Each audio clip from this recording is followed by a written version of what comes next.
Hi, I'm Simon Hope, and I'm going to do a small demonstration, basically a small hollow form, but we're going to bring in some casting pewter to the equation to make something quite different and hopefully quite interesting.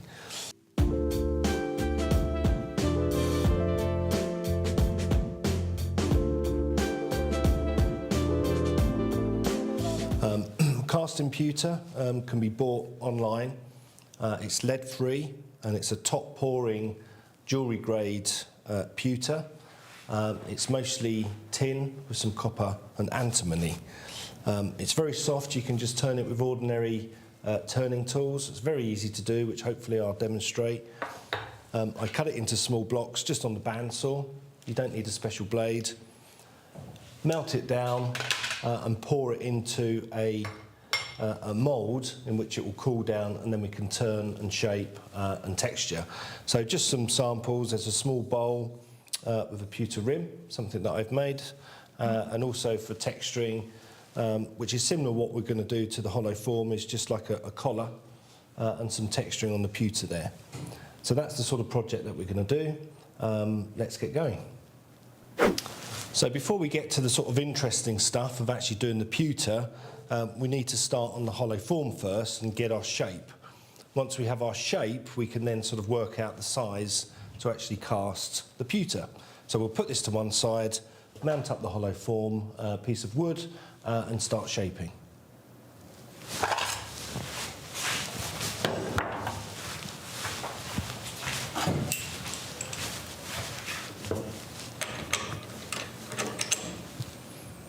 So this is a piece of walnut.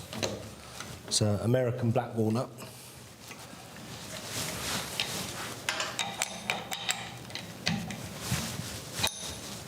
It's a really nice colour, colourful wood, quite expensive, but it's a really good contrast with the pewter. Just want to make sure that's nice and tight. I'm just going to go from one hole to the other and make sure that is fully clamped down. There's a bit of a flat on there, so we'll just do some preparation and trim it down a bit. Safety glasses. And I'm going to start with my bowl gouge. I'll just bring that up slowly to a safe speed.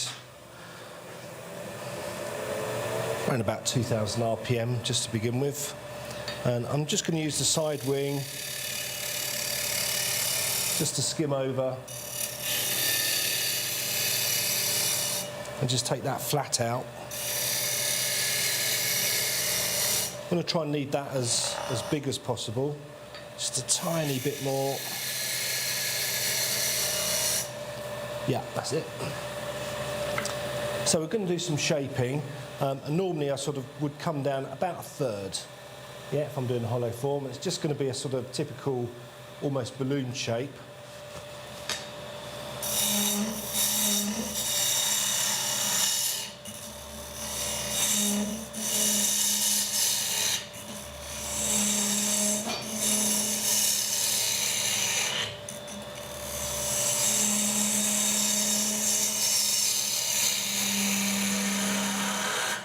Now we'll take some of the waste away down here.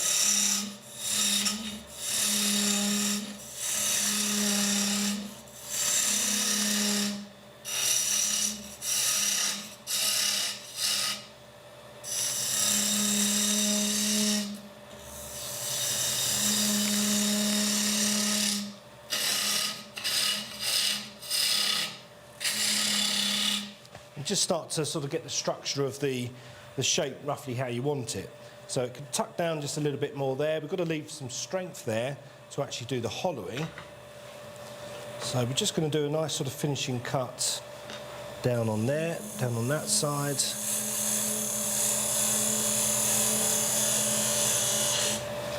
Need to take a little bit more so that curve follows round. So just pick up the cut.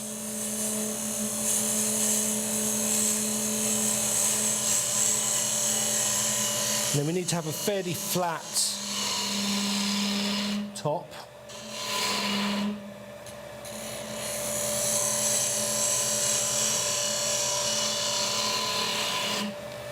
So we'll get the curve correct down on that side. So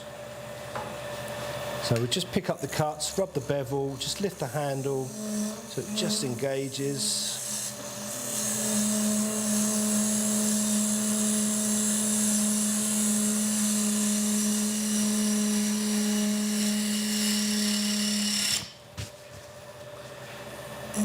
Bit of fine tuning on the shape.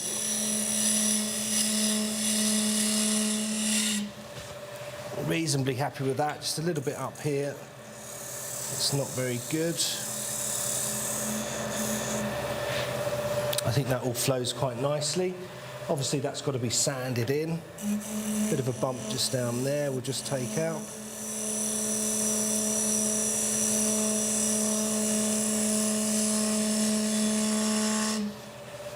Yeah, that's looking better. So I'm going to take the tailstock away, move the tool rest round so we can actually do some hollowing. Now I'm going to use the spindle gouge to begin with, so I'll just swap the 6mm carbide over quickly and just put the spindle gouge in just to get the centre hole out.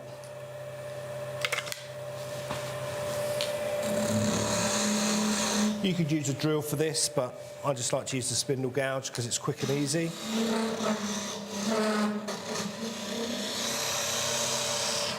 We're going to go down to about that depth there. So I put my thumb on the depth. Keep clearing the shavings out.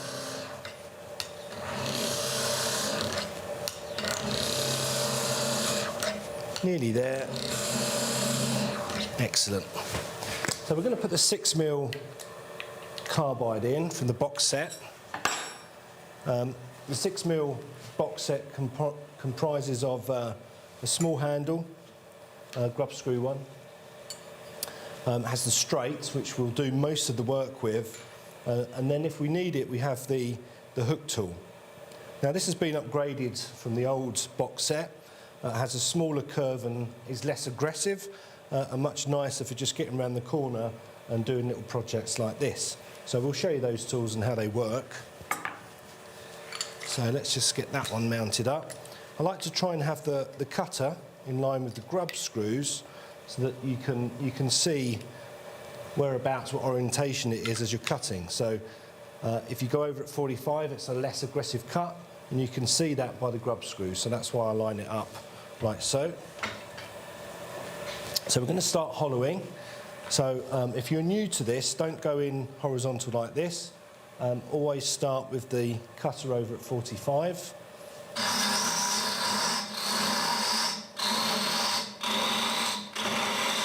And you can see that it cuts really, really nicely.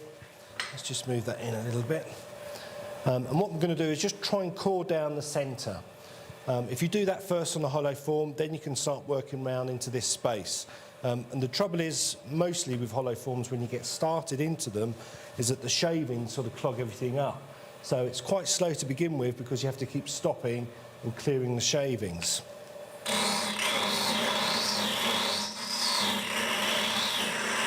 So I'm just pulling the shavings out as I'm cutting.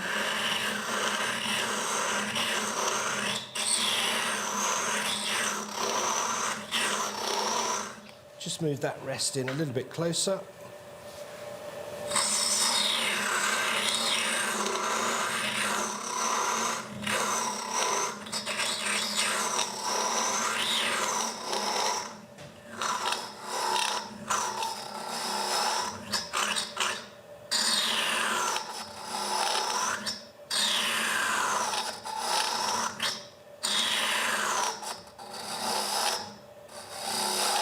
Yeah, we've actually reached the bottom now.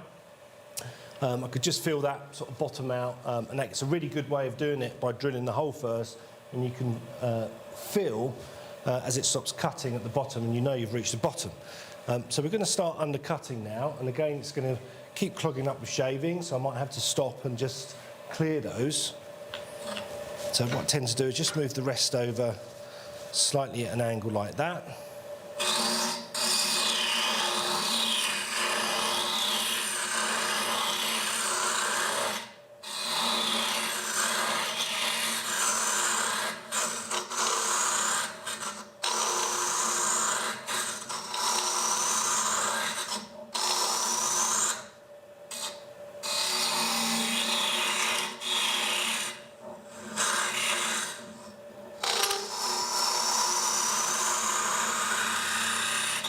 pretty full of shavings, so let's just clear that out.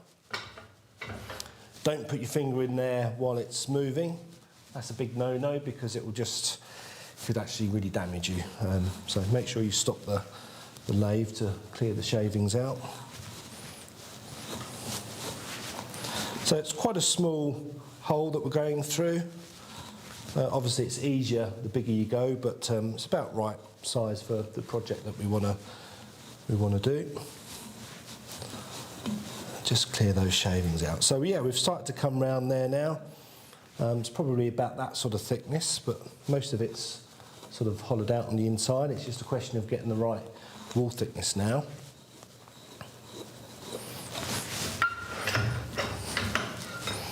So we'll do a little bit more with this, and then we'll have to use the hook tool to help us get round and just finish that off on the inside.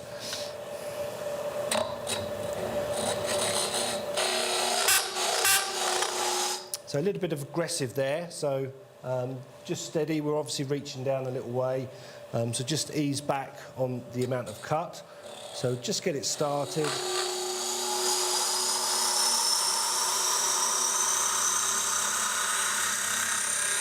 So we've gone up the side there. We can't quite get around that corner, so this is why I would use the hook tool next to actually finish that shaping off. Again, just clear all those shavings out. So surprising how much and how quickly you can make shavings on the inside. Those little 6mm cutters, they look really tiny, but yeah, they can really sort of shift some material. So yeah, that's looking pretty good. Nice. Yeah.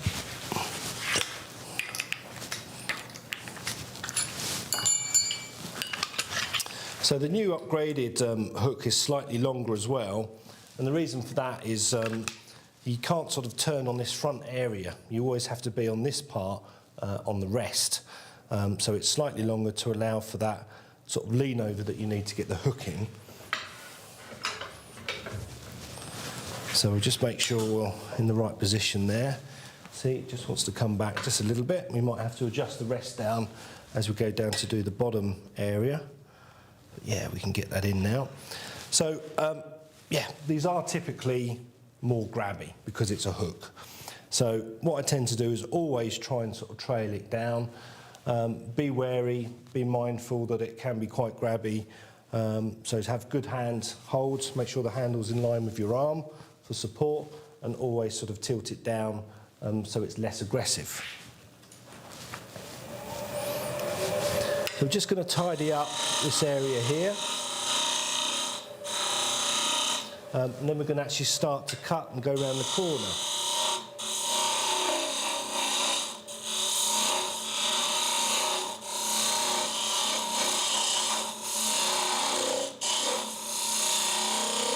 So a little bit more speed on that.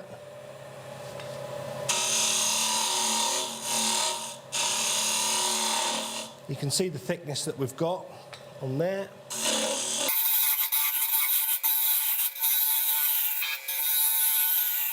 Actually got round that corner now, so we'll just stop and have a check and just feel what that, just have a little feel what that is like. Yeah, so we're sort of quite thin going round there. Yeah, a tiny bit of a lump just there, going down to the bottom. So we're very close, it just needs sort of tidying up. Now, to get the inside nice and smooth, it's nice to try and get that in one sort of fluid movement. And when you go in, you can't see what's happening when you do hollow forms. You have to kind of feel for where the bumps are, okay? So you have to sort of feel for that. Now, typically, when you're using these tools, it's okay to go downhill this way. Yep, so we're going to that point. But the minute you start going downhill, it can be very grabby. So when you're doing end grain and you're doing hollow forms, with any sort of carbide cutting tools, it's a good rule to always come down and actually come up to the centre. Yeah? From that point on the inside, if you go down, it's going to want to bite and grab because you're into end grain and you want to do a pull cut and not a push cut when you go down. Okay, so that's quite important.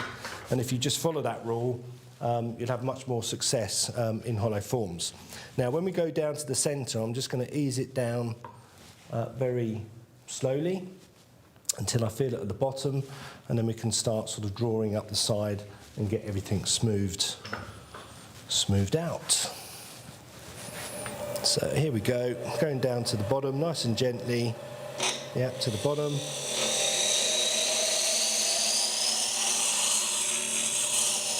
I can feel that bump that was there.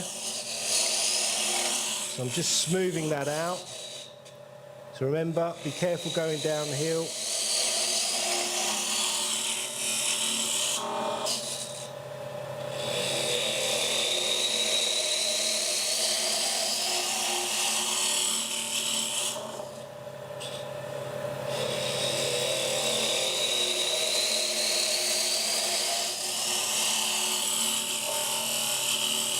So that was quite a good finishing cut. I actually done the whole sweep in one go. We'll just have a little feel how that feels like. Yeah, pretty good.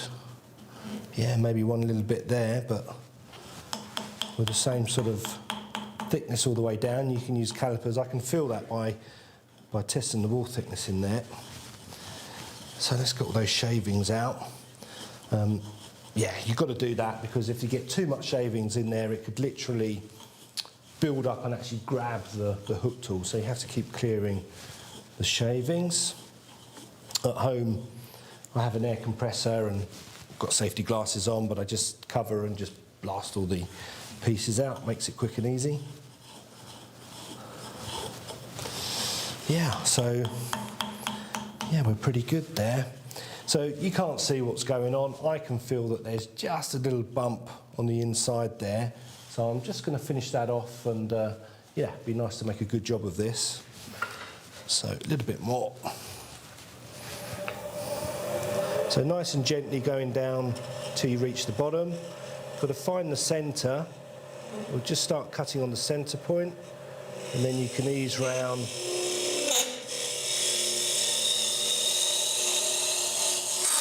Oh, just lost my hand control there.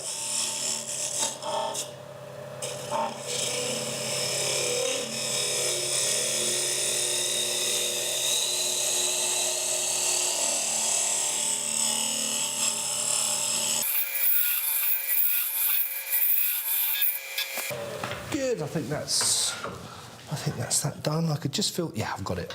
Yeah, it's gone. Excellent, right, so that's the inside done. Hope I explained that and you sort of got some understanding on how that works. I'm just going to get the outside sanded up, and then we can take our measurements and start doing the fun bit, the casting. So let's get that sanded up. It's going to be noisy, so I'll just get the extractor going, and then we'll just blast through the grits to get that sanded up.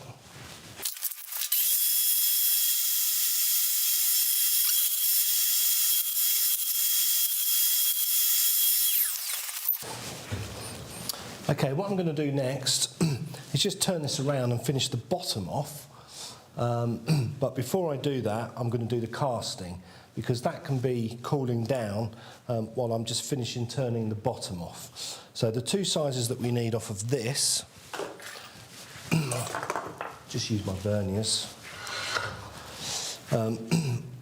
We need to know how small we want the opening. And you could actually make it smaller and then make it bigger to your liking, but we want to roughly sort of measure a hole opening. Let's just zero those so you can see. Yep, so the hole, or the inner one, is going to be roughly about 10 mil, and then the outside one to sort of fit on top wants to sit on there and be roughly about sort of 45 mil.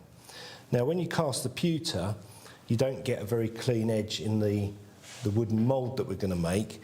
So if you're making something to a specific size, always make it 2 or 3 mil bigger so that you can turn it down to the correct size. You're never going to get, as I say, a clean edge. But I just need those two measurements, 10 and 45. So this can come out.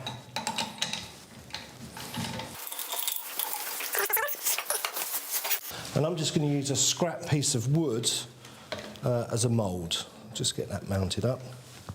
Now it's very, very important. There's a couple of important things to be aware of with the pewter. Number one is whatever you're pouring the pewter into, it has to be bone dry and ideally not oily. So cedar wouldn't be very good because it has oil in it and that reacts with the pewter. So does if it has moisture. So it's got to be bone dry, not very oily like cedar. Okay.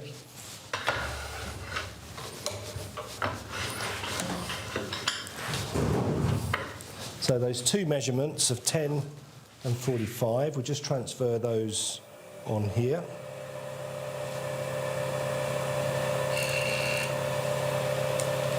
.45, which is there. Just going to use my detail tool to basically make a ring in the wood. Just get the speed going a little bit.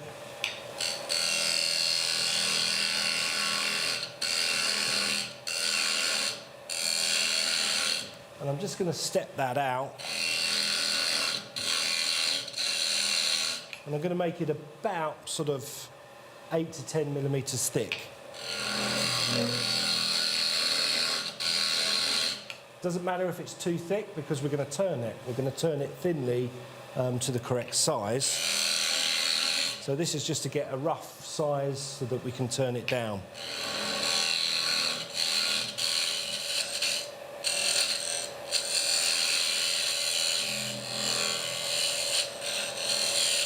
Quite happy with that. So just blow out all the dust.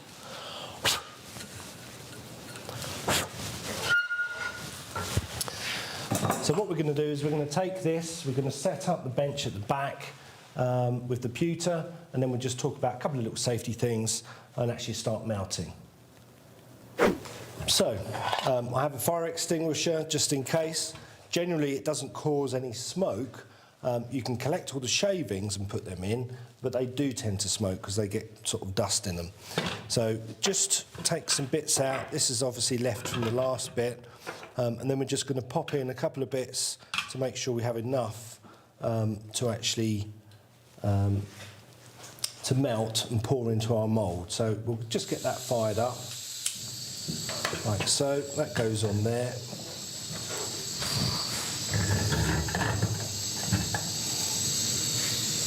Don't use your best pan from your kitchen, otherwise you might get told off.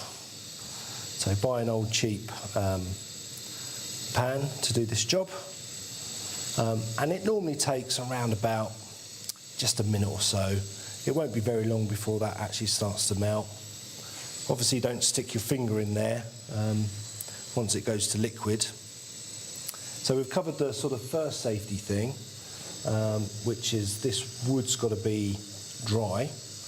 The second safety aspect of this is that you pour it when this has just gone to liquid. When it goes to liquid, if you keep heating it up, it will sort of go blue and then it will go like a goldy colour. Eventually it will go red. But you want to pour it when it literally just goes to liquid.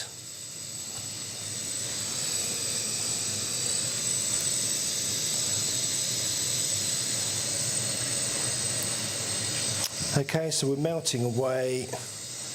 You can see the colours starting to come, but we've got this bit that's melting as well, so just need to get that to liquid. Okay, and it's gone. So we'll kill the heat, and actually you don't have to rush to pour it. The temperature in there is actually still rising, so I normally just give it 30 seconds or so. As I say, the other safety feature is you don't want that to be too hot when you pour it, it just wants to be liquid. So we'll move that there and we'll just pour it. And nice and gently into there. Give it a little tap. So once it's poured, just be careful with that and just let that cool down, put that in a safe place. And the other important thing is with the pewter, is that you don't make any vibration. So if you're on a wooden floor and you're walking around, really pleased with yourself that you've poured your first pewter. If it vibrates, then it cools and you can get some cracks. So just let that to cool down naturally, and it will take 20 to 30 minutes. So we'll come back and then we'll start turning once that's cooled down. Okay, so we've allowed that to cool down, at least sort of 20-30 minutes. Make sure it goes cool. And we need to start working on that now to actually fit it to our hollow form. Now, before we actually start turning that, what we need to do is just run some thin super glue down the edge. It's in there pretty solid, but as you start turning, it might just spin or come loose. A little bit of thin super glue, and it will be in there nice and securely. So just a little bit of thin. You'll see that it will just run in. You don't have to put loads in, just enough to hold it in place. I'll just use some activator. And we'll just get that mounted up into the chuck.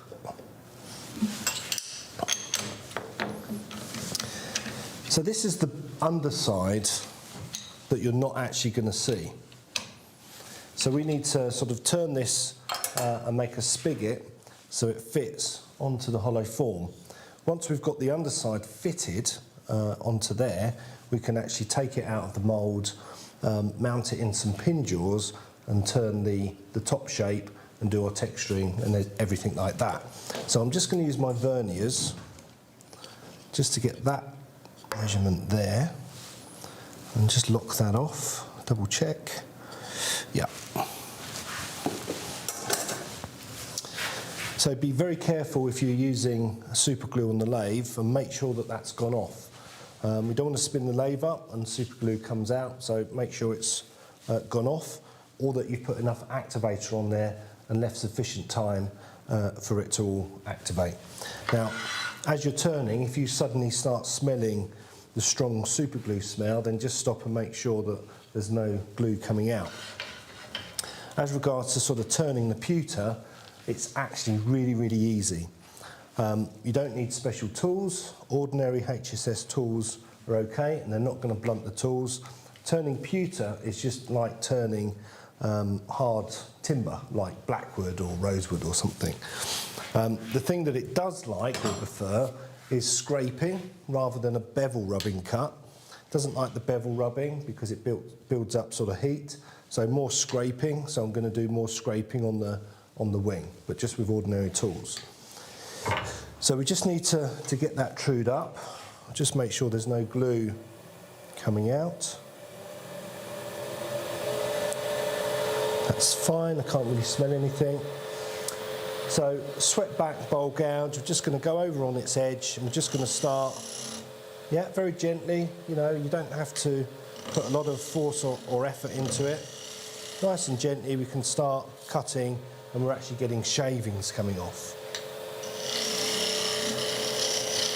So we're just going to true the face of that, like so.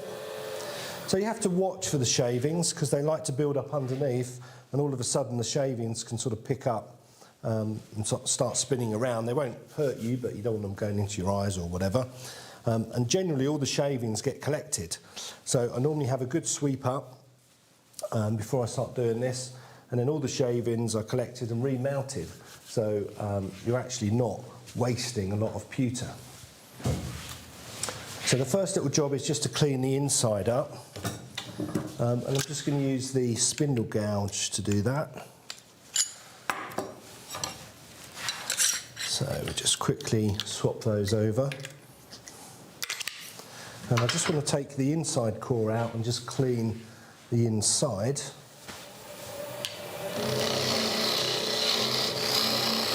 So we'll take that core out.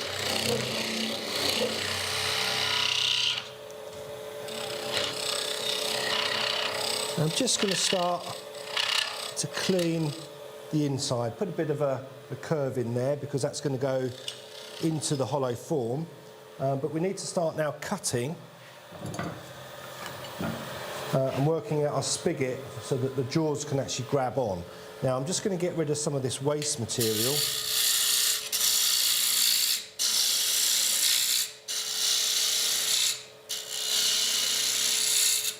Not too close to the edge because we've got some glue in there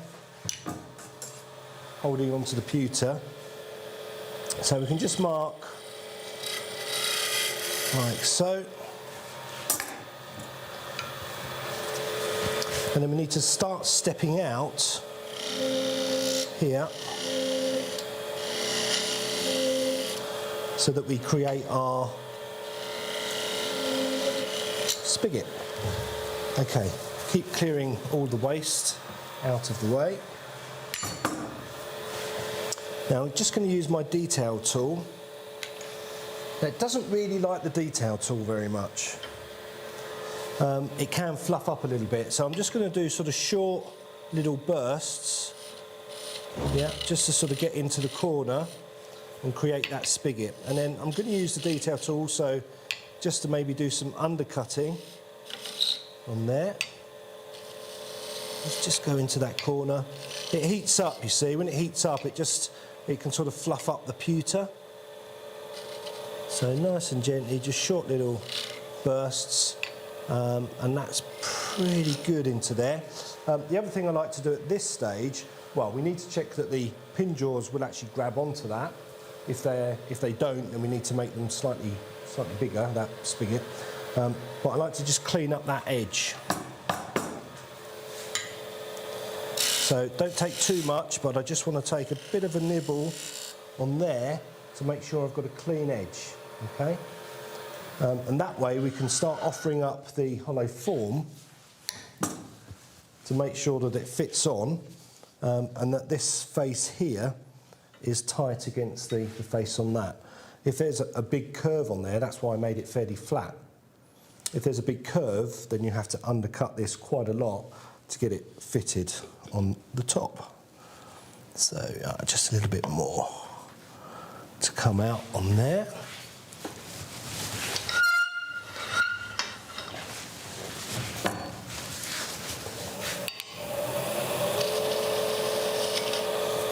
It could be a fairly loose fit, really. It's just going to be glued into position. Just undercut that a little bit more.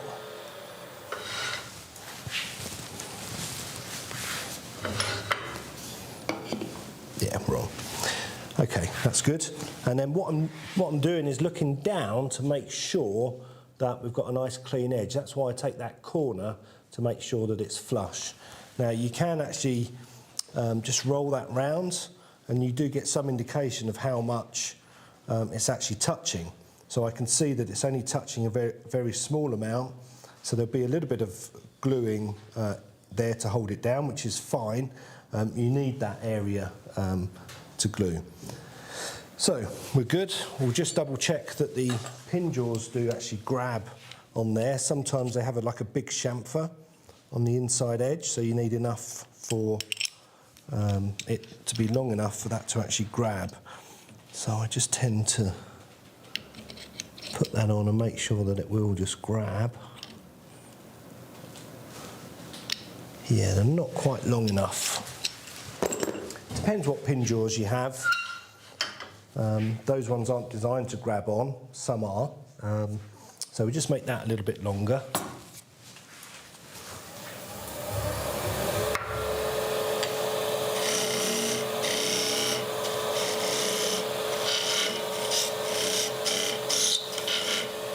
Again, just very, very carefully take that shoulder off.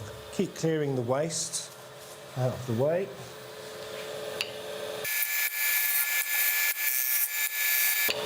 Into the corner, slight undercut on there. Yeah, let's just double check that.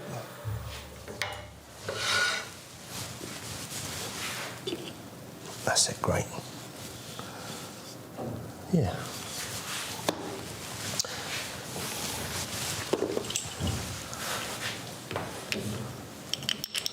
Yeah, I can see now that that's got enough now that we're actually in there to grab, so I'm quite happy that that's going to work. So we need to actually prise that out, and to do that we're just going to use a thin parting tool, and what I'm going to do is just cut down the edge here.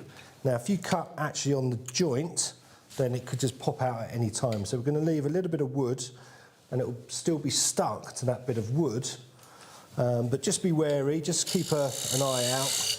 If it starts to vibrate or look as though it's coming loose. So I normally go down about 10 mil or so, leaving just a little bit of wood on there, and then what you can do is just get that in and just prise that out, like so. Cool. So that's what it looks like on the other side. So we've turned the underside, yeah, and that's how much we've got to play with on the top.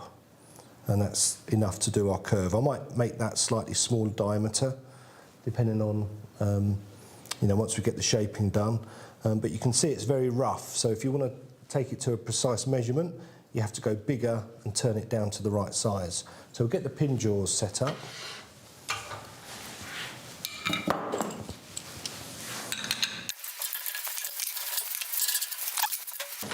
So onto there, and we'll just bite down onto that. So always grab and make sure that it's on there securely. If you pull on that and it comes out, it's not on there securely enough. So grab hold of it and make sure that it's on there safe.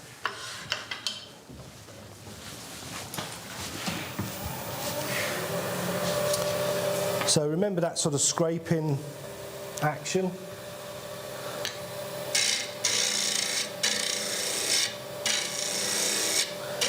Just going to put a nice sort of curve in there. Again, watch out for the shavings.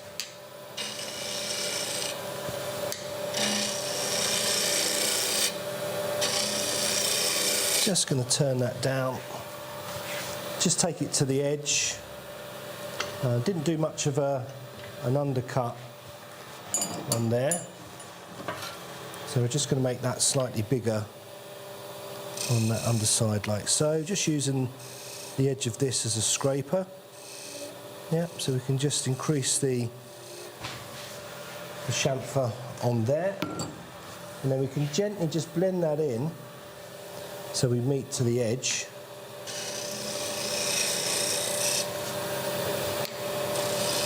Put a bit of shape in there, and what I'm doing is making it really thin because we don't want too much weight. It's quite heavy pewter, it's quite surprising.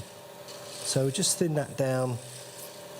That's probably about right there.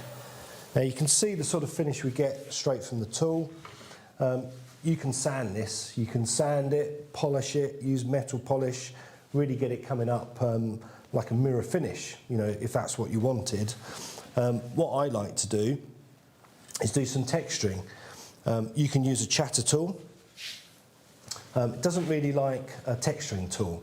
It tends to sort of fluff up the pewter. So a sort of cutting method, like what I'm going to do with the Proxon and the cutting blade, cuts into the pewter and gives a much better texture.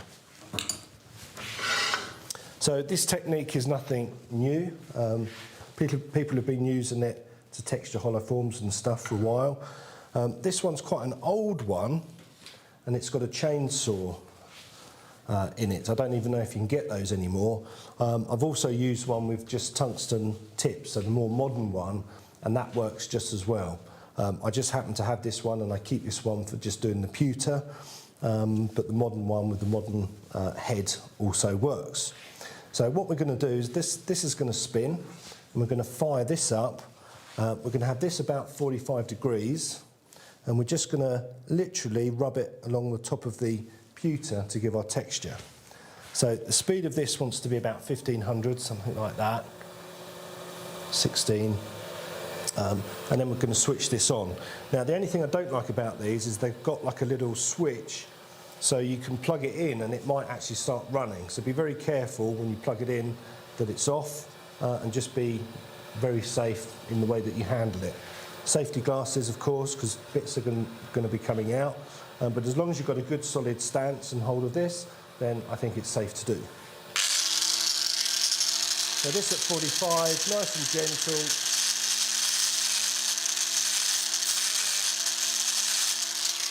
Yeah, so I've given that maybe 3 swipes across the surface, and already we have some texture, but I can see that it's missing some places. Yeah, can you see that? Yeah, just missing some places here. So there's some sort of flatter spots. This is good here, but this area here, it could do with just a little bit more. So we're just going to do that. Same angle.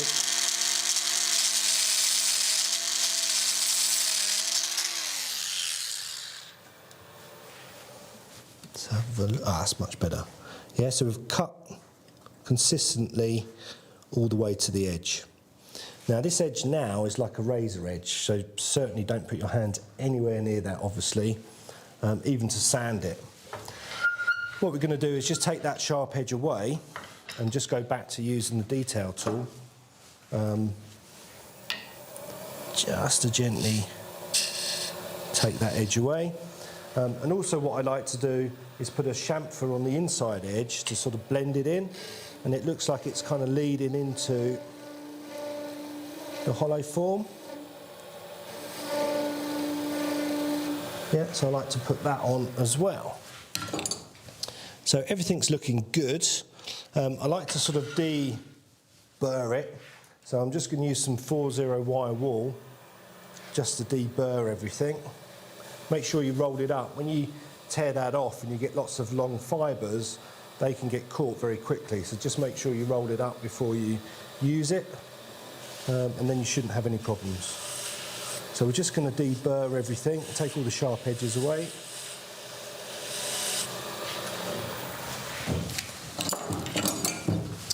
And that is pretty much it. So very, very simple and easy to do. You can really see the sort of detail that you get in there. And if I just move that slowly in the light, hopefully you can see how that's all picked up. You could make these for foots for bowls, tops for hollow forms. I've showed you the bowl with the pewter on the rim. You could do that and texture the top as well. And it's dead easy. So get yourself some pewter, be safe, but it's good fun. Now, to keep that sort of shine, pewter naturally dulls slightly, and I oil mine, and then it dulls a little bit and then stays that way. But if you polish it up and you want it to stay shiny, just spray it with some clear lacquer. Yeah, if you do that, it will just stay shiny forevermore. So let's just pop that in the top of the hollow form, so you can see what that looks like, just to finish that off. What I'd like to do is just quickly finish the hollow form, turning the bottom, and then we can glue it on, polish it up, and just show you the finished article at the end. So I've just mounted a scrap bit of wood. I've already started to cone it off, but we're just going to get that true. So I'll just do a finishing cut on there.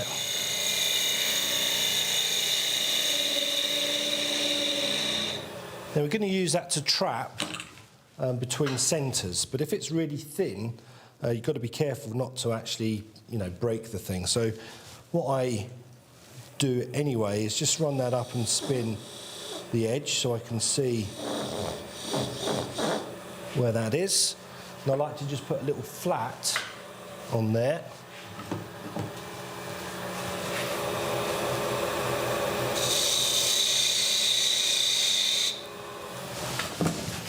So the reason we have a flat is so that that goes on and it's resting on the face rather than trying to force that to split open.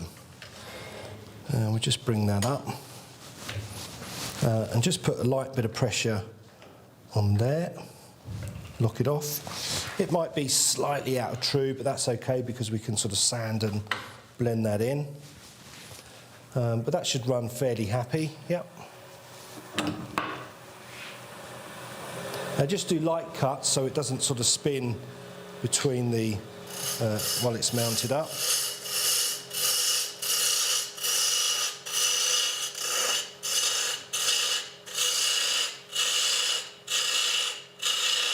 And this way we can quite clearly get to the bottom.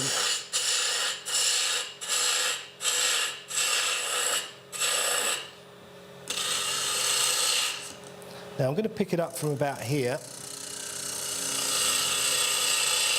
and just blend in that curve.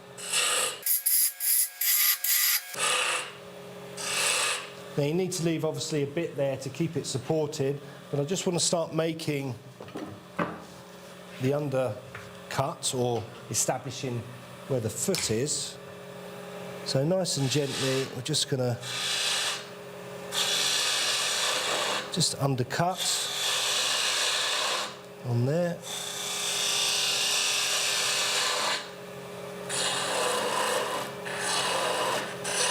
I can make that slightly smaller.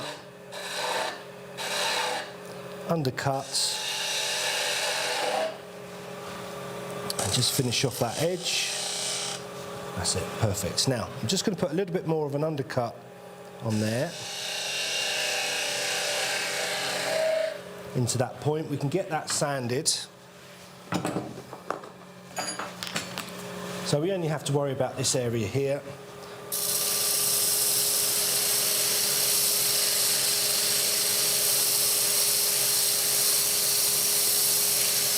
And there's a bit of dust coming off. I might just quickly get the extraction.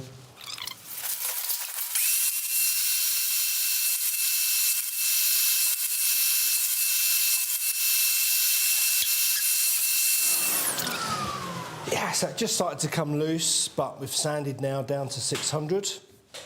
Now what I would do is just use a thin saw to cut that close to the base, and then just carve and sand the last little bit. So I'll do that off camera, give it a coat of polish so you can see what the finished article looks like.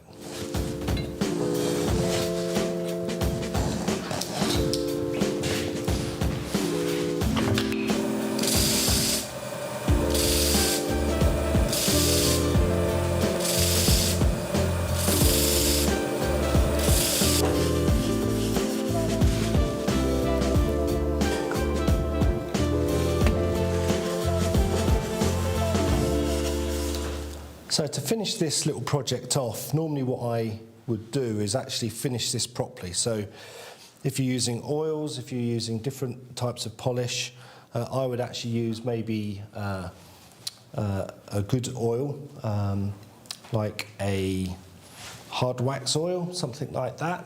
Let that dry, and then I would buff it using a buffing system so that really comes up and shows all the colours and give a nice gloss. So I'd normally finish that first before gluing the top on.